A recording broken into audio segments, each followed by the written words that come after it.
अस्सलामुअलैकुम सर, आज आपको पता है कि अब्दुल्ला हारून रोड को जो है मेयर कराची की जानिब से नो पार्किंग जोन करार दे दिया गया है। तो दुकानदार इस बारे में बेहद परेशान है, आप क्या कहना चाहेंगे? देखिए, अब्दुल्ला रोड का पूरा नहीं दिएगा, सिर्फ इलेक्ट्रॉनिक्स मार्केट को उन्होंने जो है ऐलान किया है।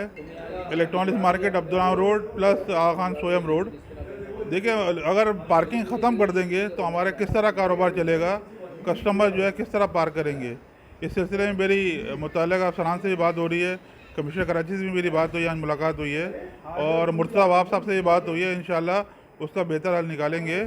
कोशिश यही करेंगे कि सिंगल लाइन कम से कम पार्किंग हो। जो बेगम पार्किंग हुई भी थी वो ख़त्म की जाए। मेन चीज़ जो है वो चार्ज पार्किंग, जो 10 रुपये की जगह 50 रुपये ले रहे थे और 50 की जगह वो 100 रुपये ले रहे थे, वो निशानदेही की गई लोगों ने।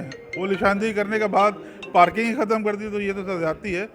जब तक कि आप उसका नेमल बदल देते, पार्किंग का कोई नेमल बताते, ताकि वहाँ हमारे कस्टमर या दुकानदार पार्किंग करते, ना कि आप पार्किंग ख़त्म कर दी बग़ैर कोई मशावरत किए। हम मुर्तज़ा वाब साहब से दरख्वास्त करेंगे और उनसे मेरी बात भी हुई है, इस मसले को हल करेंगे। वो भी नहीं चाहते कारोबार किसी का ख़राब हो। आज उनका पहला दिन था, इंशाल्लाह इस मसले को हल करके जो है, ताकि कस्टमर भी आए हमारे यहाँ, दुकानदार भी गाड़ियाँ खड़ी कर सकें और कारोबार भी चले। इसका मसले का इंशाल्लाह हल निकालेंगे बहुत जल्दी।